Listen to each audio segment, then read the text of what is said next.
Well, here are them, folks. Made it to Hill 60 from 62. It's quite a trek. Had a little pit stop over there in the Hill 60 cafe. Little Jupiler, little croque monsieur.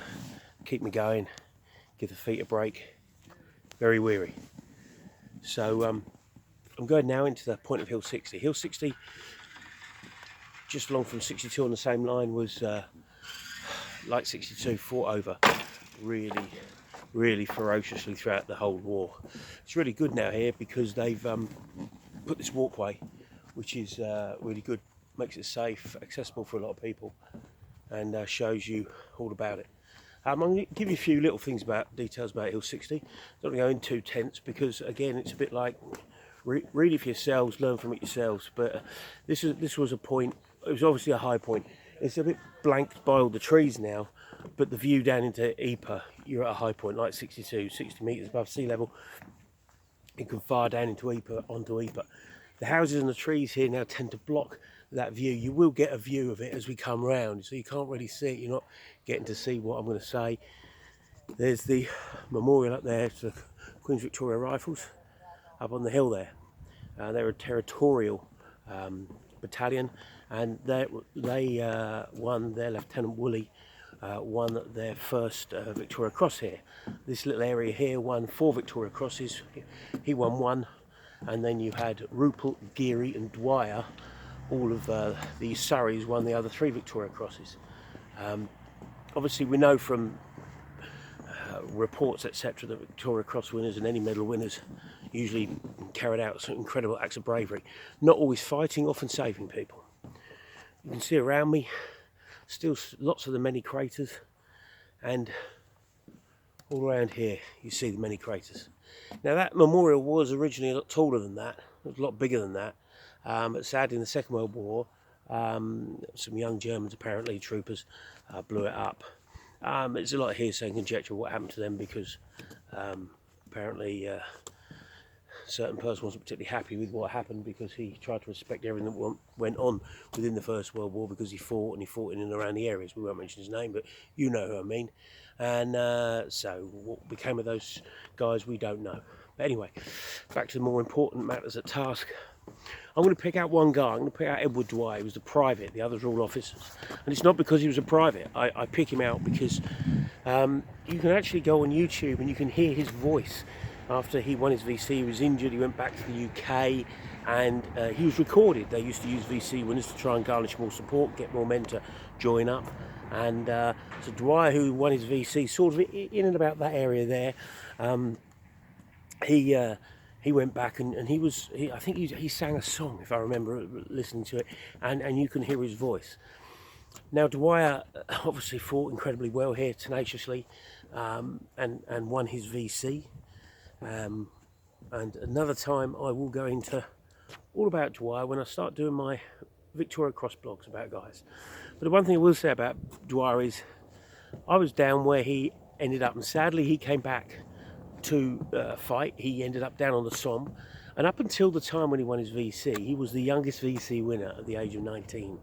When he went back, he was down on the Somme. Obviously fought in the first battle of the Somme, and sadly he died just out of Guillemont, where I was, and I was having breakfast in one of my vlogs very much earlier on, when I very first arrived on the Somme, and that's roughly in that region where he died. And he was buried in a place called Flatiron Copse, which is near Mametz. And next time I'm down there, I'll take you to his grave, and obviously you'll see the Victoria Cross inscribed on it, just like you saw when I showed you at Tyncott, Captain Jeffreys, the young Australian, his Victoria Cross etched onto his tablet.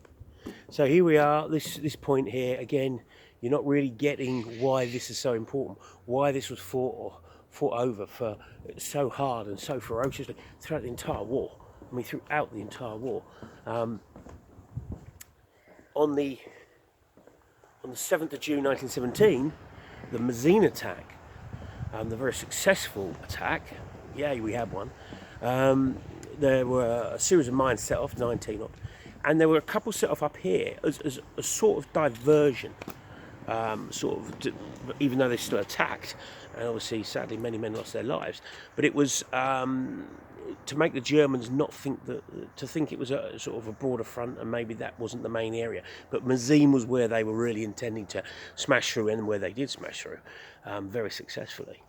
And again, we will next time round, I will take you guys down there, and hopefully you'll bear with me, and we'll go around a lot of the areas in that region, but we can't do it all in one day. So here I'm walking. I'm still in sort of German lines. And the great thing about what they've done here is, this walkway is, as we get further and further down, and I'm walking down in the lower bits of all of these rutted areas at Hill 60, it's planked, and they've put into the planking exactly, or at one point, where the German line was, at a certain point in the battle, where you had their front line. And that is December 1914, right here. Right where I stand. Okay, so there it is. There's the metal. There's the metal line. Front Allemande, German front, December 1914. Okay, so that's where they were. So let's pace it out between the German front line and our front lines, going this way.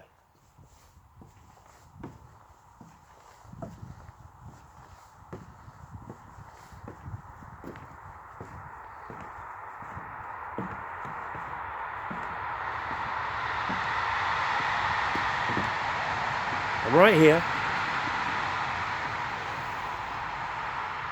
French front line, December 1914, because then, and the British front line, January 1915, 20 metres away. 20 metres. I was just down there. You can almost see it in that dip where there's literally where the steps go down. That big platform area, that's where their front line was. And this is where I'm standing now. This was it. Yeah. I'm bowling a cricket ball there, aren't I? That's how close at times all these guys were. Got some sheepies coming up to say hello. So they obviously hear my dulcet tones and they think it's dinner time.